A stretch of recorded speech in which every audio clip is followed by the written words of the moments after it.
Hello, book lovers. Welcome to Must Love Books.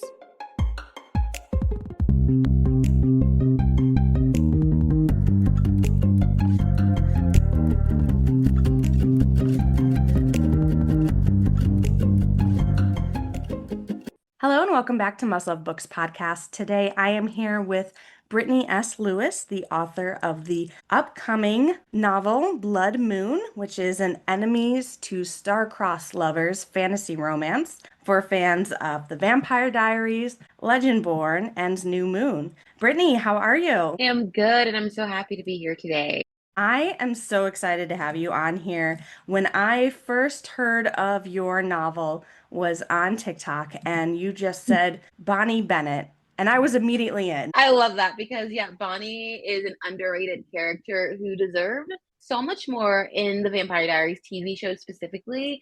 And she was just the most powerful character, and I wanted the world for her, and we did not get that. So this is my vengeance for Bonnie. I have seen articles about the best witch characters in TV and film, and Bonnie Bennett is always towards the top of that list. And I wholeheartedly agree that she deserved so much better from the show.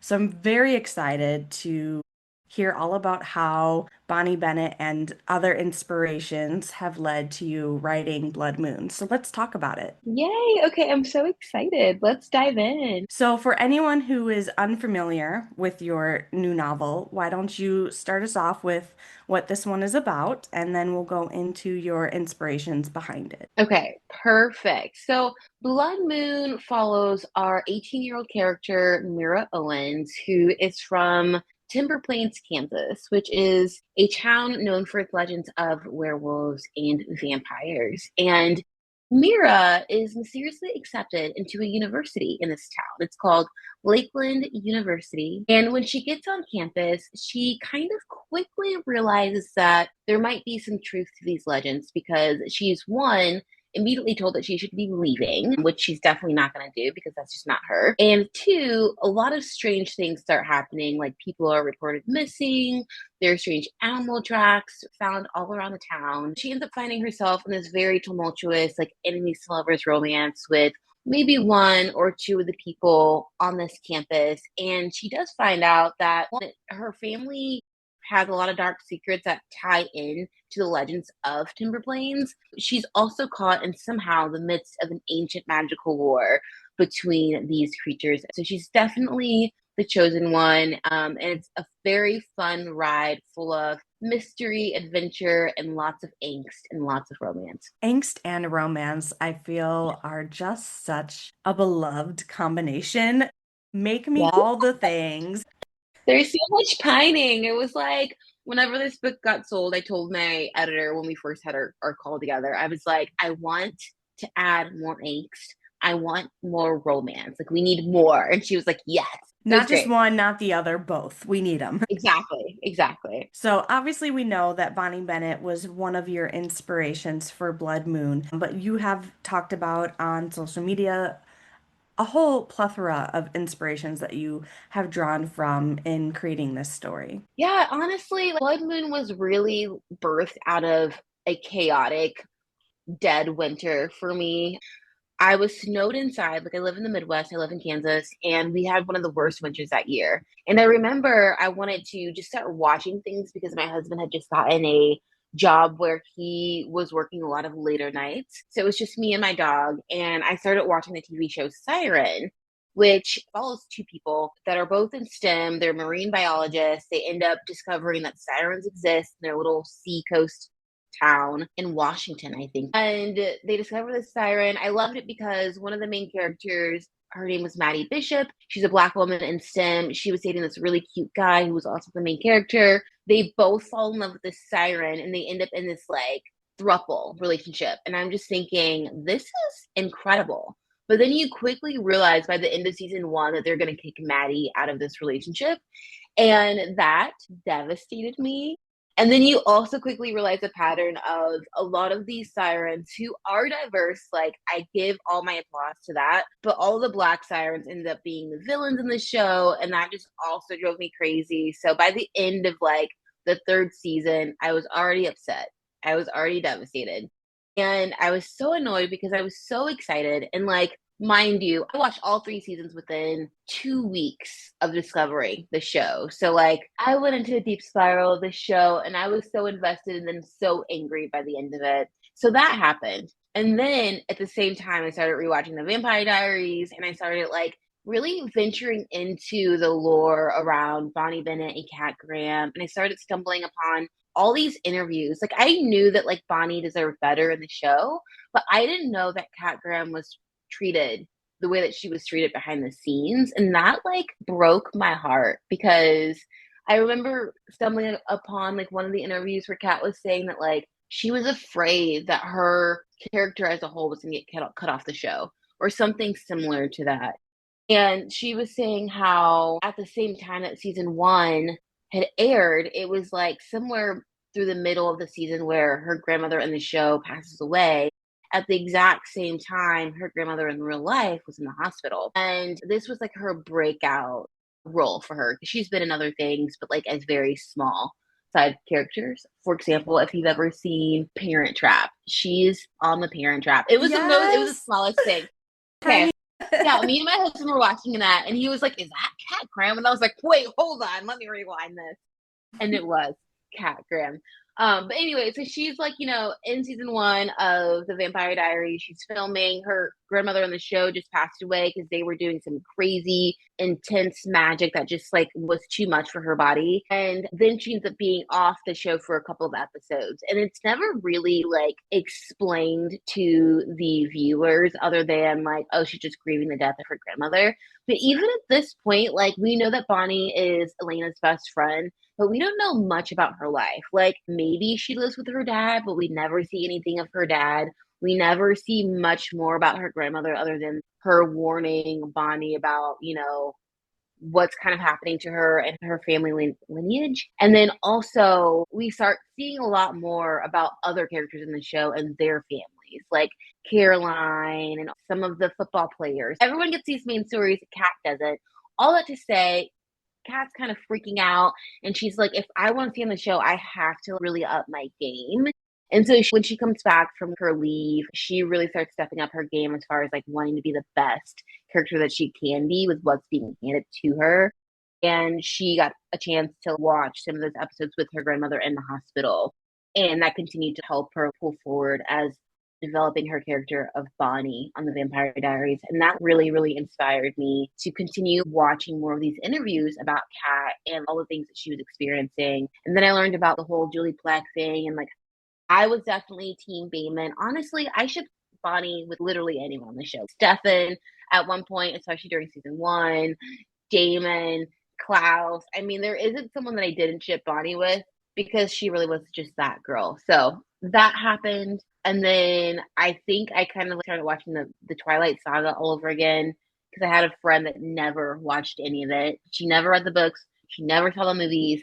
And I was like, this is perfect. Let's get started. And it was like this perfect storm of watching all of these different pieces of media where I was like getting very agitated by similar things that I was seeing and lack of representation. And I was like, you know what? Like, I'm just going to write my own story. And that's kind of how Blood Moon was birthed. It's a very long story of how Blood Moon was birthed. I love that Blood Moon isn't just a love letter to Bonnie Bennett and Kat Graham, but also a love letter to every single Black woman character in media who absolutely deserved better than what they received on their prospective shows. Yes, I agree. And thank you for that because like, representation in media is so important. And the representation that we're getting now, it's incredible because we weren't there before. And it's not that like we are upset that we're being pictured still, right? It's just that we want better representation and we deserve better storylines and better characters. And I just figured like if that's not happening, like I want to be part of the change that makes that happen because you just don't realize like how much that's lacking until you start diving into your favorite fantasy shows and you're like, oh my God, this is so bad. Now, so Must Love Books podcast is always a big supporter of diversity. This is something that I have covered on this podcast with numerous guests many times and will continue to do so. throughout the length of however long this podcast runs. But I also do want to state that diversity matters. However, how that representation is shown also matters. It's not enough just to have a diverse cast. In order to have true representation, the diverse cast needs to be treated fairly, needs to be treated well, and the storylines themselves need to be diverse instead of Yeah. just kind of shoeboxing characters into stereotypes or just making them always the side character or always the one that dies, with the bury your gays trope. Diversity only goes so far if you don't have diverse storylines to back it up and to Yeah, properly and affectionately represent diverse characters. I agree with you 100%. And I think that that's why we are asking for more diversities when it comes to like showrunners and people that are on set for these shows. Because when you have a diverse team, and I'm not just talking about Black women and Black men, I'm talking about everyone, all kinds of diversity, right? Like gender diversity, age diversity, and then of course like origin diversity, right? Like where are you from? This is important because when we have shows that are trying to represent multiple groups of people from multiple communities, it's important that the people that are also producing that show represent those same communities. When these things happen, they can be caught when bad things happen on shows or when we start seeing these cliche dialogues and storylines. Some of these things can be fixed as long as we have the representation there to catch it before it's released. And that's the importance of a diverse writing room. And it's kind of funny because 2 weeks ago now, I was on a call with my film agent. She's incredible. She represents all my books. And while Blood Moon hasn't been picked up for anything, we were talking about it and like just like dreaming about it. And I love Debbie. Her name's Debbie. And she's just one of these women in LA who just you could tell that she's made for this industry. Like she's a talker, she's very motivated, she knows what she's talking about. And we were talking about Blood Moon, and she's like, Blood Moon's going to be a TV show. Like if it gets picked up for anything, it'll be for TV for sure. And we were talking about all these ideas of who she might pitch it to. And along talking about that, she's like, but also we want a Black woman to be involved in this as well because that's important. And I'm like, yes, you're speaking my truth. It's exactly what I want. Whoever ends up like picking the show up, that's awesome. But also let's make sure that whoever's on staff, whoever's running, whoever's producing, that they also have someone there that looks like me, that's from a similar community that I'm from, that's from a similar community that my main character's from, that can help really bring the show to life in a way that feels correct and feels true. When it comes to writing, we have sensitivity readers that really Mhm. help with the process of diversity and representation in books. And I think what we are missing in the film and TV industry is a cinematic version of sensitivity readers just having diverse voices in the room, whether that is the producers, the directors, the writers, just involved in the team and involved in the process. And that really, one, ensures authenticity, and Mhm. two, keeps everything respectful and appropriate. Because there are times, and it's never, I wouldn't say it's never done with ill intent, but it is sometimes done even without ill intent, and something just Yeah. doesn't come across right because it's being written by someone who doesn't have the lived experience. And Yeah. so by incorporating some form of like a cinematic sensitivity reader into that process, it will help keep things just open and authentic for everyone. Yes, I agree with that.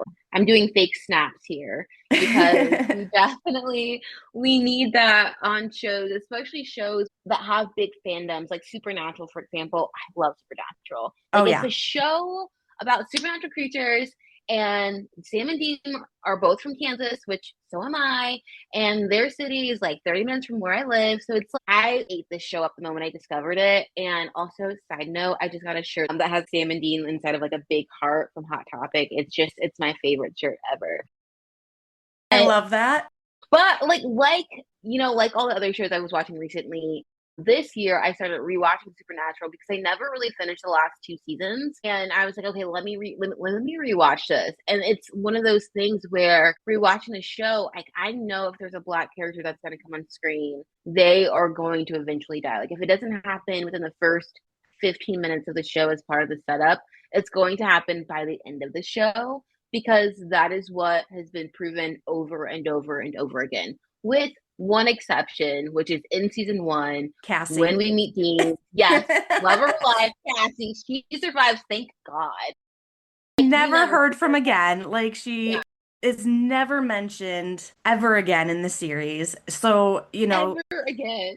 we don't even know if she really does survive because That's there's true. never See, any yeah, storyline for her. yeah, and it's so frustrating because she is told to us as the literal love of Dean's life. He almost stopped hunting for her. And if anyone knows Dean, like that's not his thing. He would never stop hunting. And there's all of these different scenarios where he almost thinks about it, but no, he's the brother that's very strictly following his dad's rules. So to have a woman come in and almost change the trajectory of his entire path to get one episode and we never hear about her ever again. Chaos. Makes me so mad. Even when at the end of season 5, when Dean does temporarily quit hunting after Sam is Yes. gone. I mean, I can't be a spoiler at this point. It's over a decade old. It's been, yeah. He does actually quit hunting and then he reconnects with an old flame. And why is it not Hmm. Cassie? Why is it Lisa? I Like, know. Honestly, I think it was their attempt to be like, Dean's a family man. Lisa already has a son, and her son's just like Dean. And so it makes sense, but I get it. But it's why couldn't it have been Cassie? Great question. yeah, they very easily could have brought Cassie back, honestly, at any time in the show Hmm. because she was very familiar with his world and what was Hmm. going on. So there's no reason that she couldn't have come back. And I know that it's something that fans had asked for years. What about No Cassie? way. Yes. I had no idea. This is Yes. news. Fans have brought up Cassie for years because she was played off as such an important part of his character and his story in the first season. For Dean, it was Cassie, and then for Sam, there was another first season character, Sarah, Oh.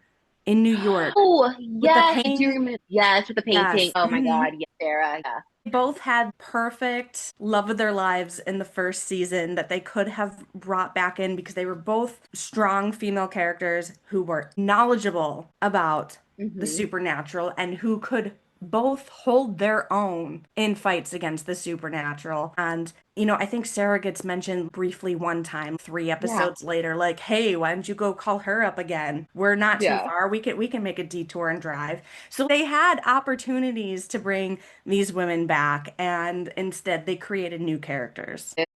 I know. Boo.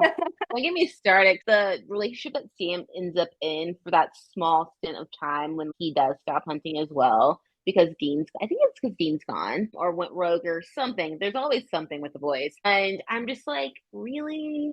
Sam, like this is the person that you chose. Again, I could see it making sense and digging into a different version of himself that he always wanted. But also, I would rather him just end up dating a demon again. You know what I mean? Like Right? at that point, like just let's just lose it all. Let's go hard or go home. And if they really wanted to bring in the whole aspect of, well, Dean gave up hunting because Lisa had a child. I mean, Cassie could have had a kid. That's There were true. definitely That's still true. ways to make that work if they wanted a love interest that was like a symbolism of the settling down family life that Dean secretly wanted but could never really achieve because he Yeah. always felt pulled to the supernatural. They still could have done that Mhm. with Cassie. God, stop. I love those brothers so much. Like, Much. even you just talking about it, I'm like, oh my God, Dean's secret wants and desires, and also Sam's. And I love Supernatural so much because of the family dynamics and how complicated they are, but also how much Dean and Sam love each other, as a unit, as brothers. And while there's so many ups and downs, they always find a way back to each other. And it gives me goosebumps because it's not a romance story, and I get it, and I get that like, it's never going to be the forefront. It really is about family. It's about hunting things and killing monsters or whatever the line is. They do a great job at really stretching out this dynamic between these two brothers. There are going to be many seasons and many episodes in which you cry, and I still haven't, spoiler, finished Supernatural. I'm watching the last 2 seasons right now, and it's hard for me to continue watching because I know I'm going to be just a mess when it's actually over. But oh God, I'm going to be a mess. But I love what they're doing, and I love that it really is about family dynamics. And so I get that the romance isn't the forefront, but we can still ask questions like, "What about Cassie?" These are great exploration questions that can still be brought up. Always ready to talk about Supernatural on this podcast, and I have many, many, many times now, actually. It is no secret that my own work in progress is inspired from an old Supernatural fan fiction I wrote in high school. Yes, Queen, love that. Yes, so I read the pitch and I was like, "Yeah, that sounds incredible." Yeah, I love that. Yep, exactly. So many episodes of this podcast find a way to come back to Supernatural. It's kismet. I'm telling you, it's kismet. It is. So back to Blood Moon. Our real reason for being here today, not to just gush about Dean Winchester. Oh God.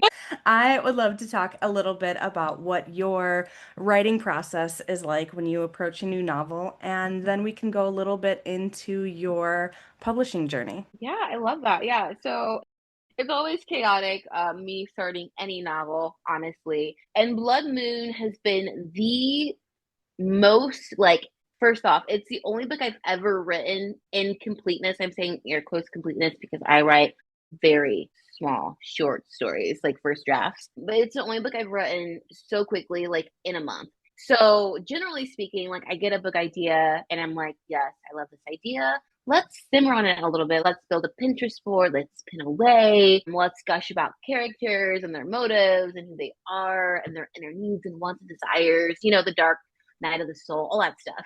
But with Blood Moon, I had this fire lit under me because it was the winter. I was already like watching all of these shows that pissed me off. At this point, we're like February of 2023. I'm just like, okay, cool. Let's dive into this story that I'm really interested of.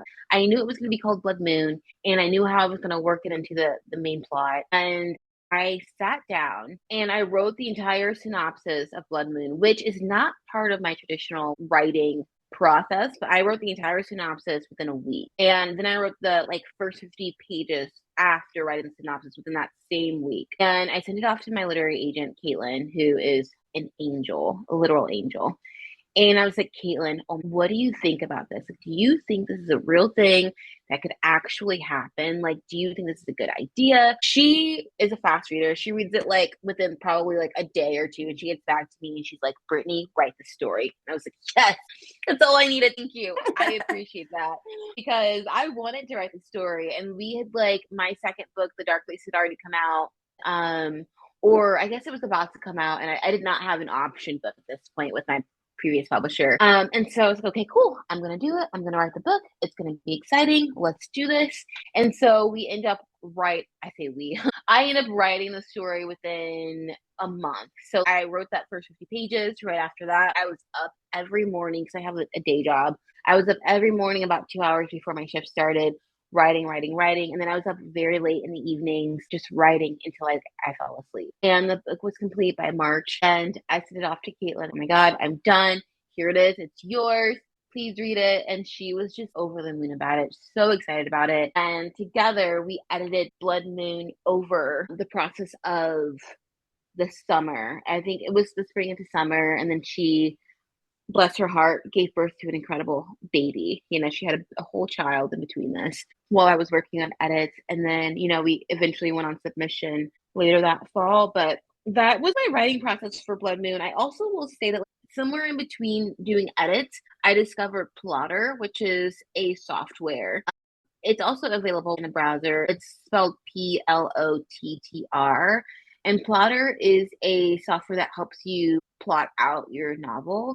And this was really helpful for me because I am an author or a writer that is character driven. All of my plots are usually because of something that characters have done. But with this story, I really wanted to have a stronger plot because I wanted it to be a little bit more commercial than the two books that I've written previously. And so I used Plotter to kind of help me finagle and move around pieces to have a really strong plot because I knew that we were probably going to be going out on submission with this. I really wanted it to have a very appealing package and something that felt easy to read and digest and easy for readers to read as well as like if they were in like a reading slump or like they just wanted to dive back into fantasy but with more diversity, this would be that book for them.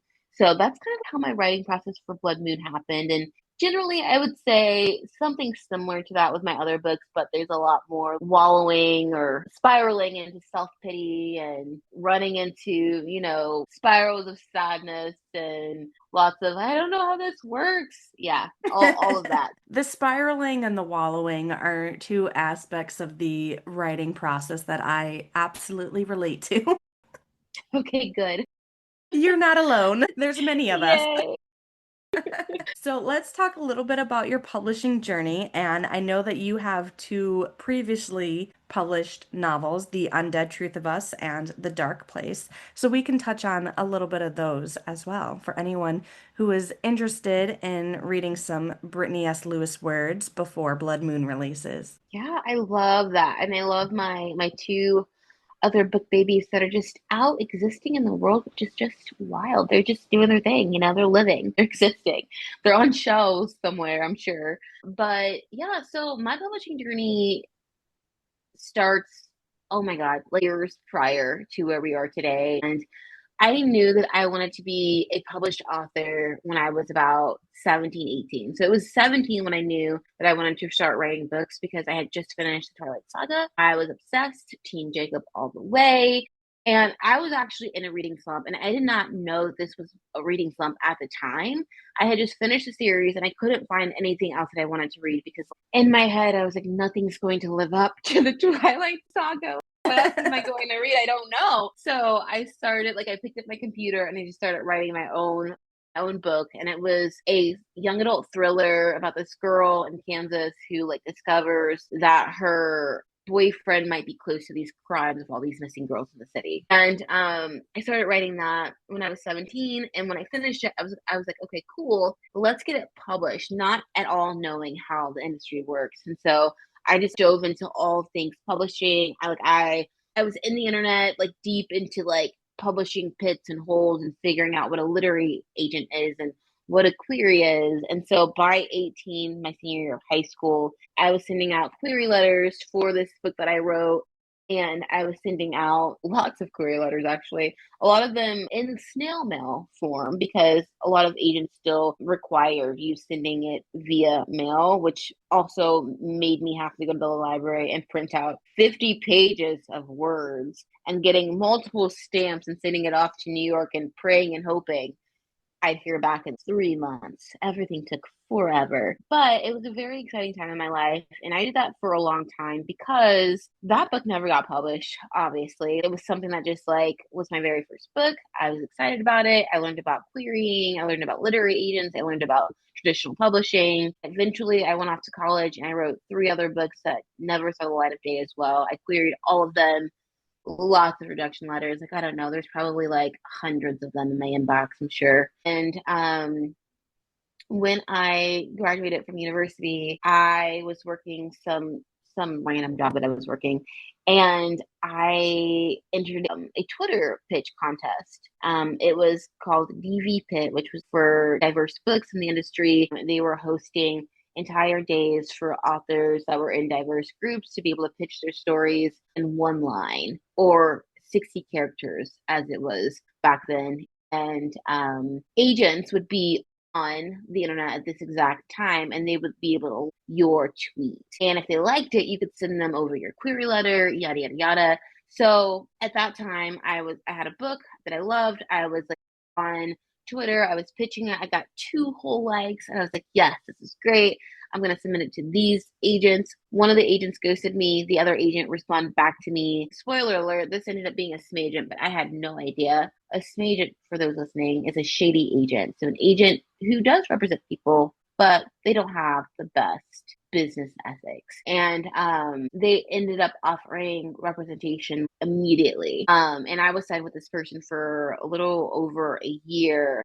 And we were on submission together with this book that I had at the time. And I quickly kind of realized we had been on submission for over 6 months, and I was hearing nothing back from this person, nothing back from people that had the book. I decided to just part ways the summer of 2019 because this isn't going to work for me. I really want an agent that communicates better. But so I ended up leaving that literary agent, and then I started writing the book that would eventually become The Undead Truth of Us, which is my debut novel. I was writing it the fall of 2019.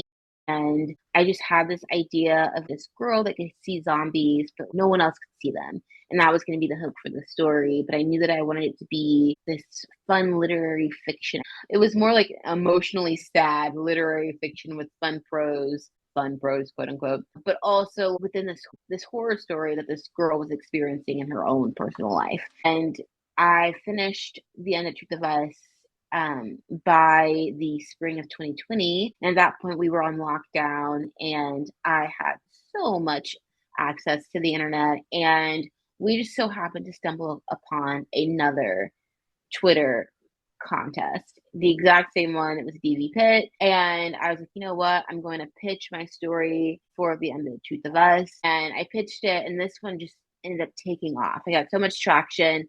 There were so many authors behind me that were retweeting the exact same pitch. And so we got lots and lots of eyes on this pitch. And I got so many different like agent likes and agent requests. And at this time, I had already like had a few things out to literary agents. And long story short, I ended up signing with my now literary agent, Caitlin Detweiler, by I think April of 2020. It was just an incredible experience that was unlike anything I've ever experienced before, because I think I had like, I don't know, somewhere between like 10 offers of representation. You know, it was a lot because before I just had one, years ago. And at this point in my time, I had multiple, and I was so overwhelmed. I ended up choosing Caitlin because she was the best for me. And we ended up working on edits for The Undead Truth of Us during the summer. We went on submission with it in August of 2020. We ended up selling it in a 2-book deal to Disney um, in September of 2020. Then my first book came out, The End of Truth of Us, in 2022. My second book came out in 2023, The Dark Place. And that is kind of my publishing journey and how I got my foot in the door and how we're still kicking and rolling today. I love that. And thank you for sharing that.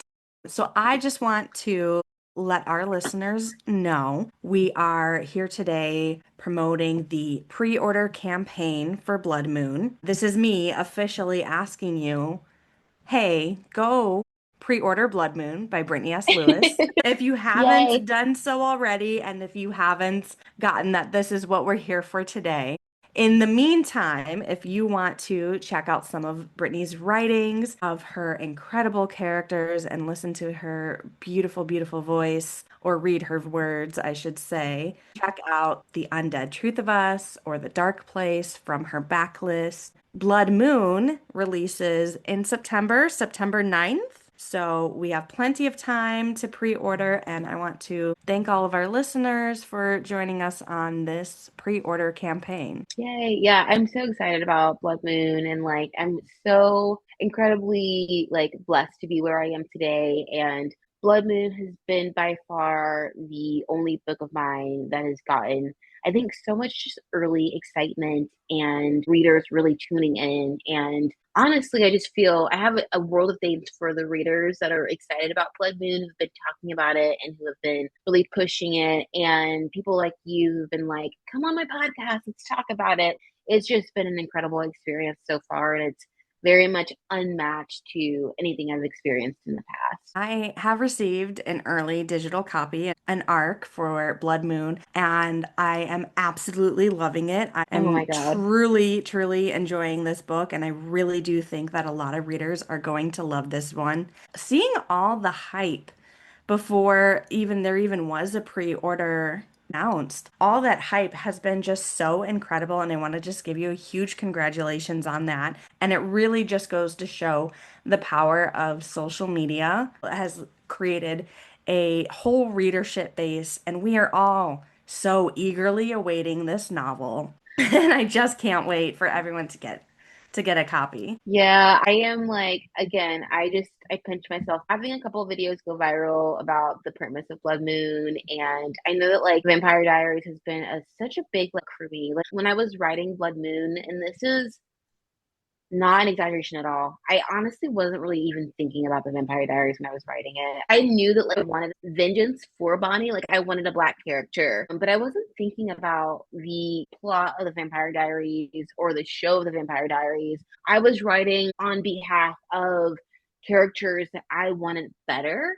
And in Blood Moon was a mismatch of different characters that really inspired me, that lit the fire to like just get the story down, because I wanted to write a story like Blood Moon for as long as I've been a writer and author, but I just never thought that I could be someone that could write this story. It felt like there was no room for a story like Blood Moon. I've just let all of that go the moment I became enraged, and I just started just diving into it. And so going back to social media, when I started getting this idea for the story and I was still writing it and we hadn't even sold it yet to anyone, I was talking about how much it related to the Vampire Diaries because I had one single conversation with Tracy Dion. We were talking about writing book series, and I was like, please just like bless me with your grace. Like, tell me everything. Like, how do you do it? How does it work? Because I've never written a series before. And she was telling me like some things that like, she's done that's been really helpful for her. Then she was like, well, pitch me your story. Like, what is it about? So I'm telling her the pitch for Blood Moon. And she's like, oh, so like the Vampire Diaries? And I'm like, oh my God, duh. Yes, small town, Mystic Falls, essentially. Vampires, werewolves, legends. This is literally the perfect comp title that I've ever had before. When I started comping it to the Vampire Diaries, like it just took off because the fan base for the Vampire Diaries is one, insane. Two, many of us agree that like Bonnie deserved better, and many of us would have enjoyed a version of the Vampire Diaries with more diverse characters. And that was at a university, and that is what Blood Moon is. It's similar tropes and themes, but at a university, and the plot really starts to take a twist and a turn once you get to the end of the book. This is a different story, but it is in the similar umbrella of the paranormal genre that we all love. And like I feel the readers were starting to like really pick up on that, and the excitement really started to explode because of that. The power of social media is kind of insane because I'm telling you, it just takes one book, it takes one video, and a few 100,000 excited readers to kind of help push something like this out into the world. I love that so much. And also Tracy Dion, the woman you are. It Really really is. love her. She is a dream guest for the podcast. So if Tracy, if you're listening, this is an open invitation. Please. Please, I will actually beg. So, for all of our listeners, I want to thank you so much for listening today. And thank you, Brittany, for joining me today to discuss Blood Moon. I'm considering this an official stop on the pre-order campaign for Blood Moon. So, go out there and pre-order your copy. Releases September 9th. And if you ever loved Vampire Diaries and thought Bonnie Bennett deserved better, pre-order your copy because we're all there. I think that's a pretty universal opinion that Bonnie Yeah. Bennett deserved better. And I will also say that if you are pre-ordering the first edition, there are a limited amount, which is kind of incredible to even say that, again, pinching myself. But if you are someone that's lucky enough to pre-order the first edition, you will get the special, beautiful sprayed edges of Blood Moon. And I know that it's only available as they have stock of it. So definitely pre-order, if only for having a beautiful thing to sit on your shelf, because it really is quite gorgeous, I must admit myself. I am a sucker for a gorgeous sprayed edge. So, like, if I wasn't already in this beautiful cover and the sprayed edges, like that right there, honestly, would be enough for me to buy the book. Oh my God, I've had so many readers just be like, I don't know what this book is about. I just saw the cover. I'm pre-ordering. And I'm like, thank you. Thank you for that. Well, thank you again, Brittany, so much for joining me today. This has been Must Love Books podcast and the official pre-order campaign for Blood Moon. Hey, thanks so much for having me. I really appreciate it. And I cannot wait for Blood Moon to come out. Thank you, everyone, for listening. This has been Must Love Books. You can find us on Instagram, Facebook, and Patreon under @Must Love Books podcast. Thank you and happy reading.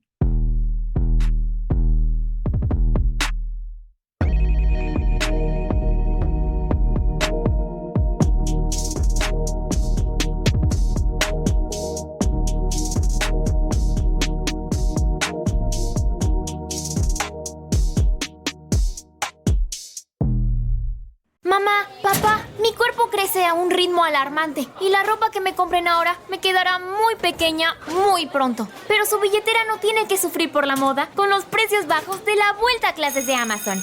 Amazon, gasta menos, sonríe más.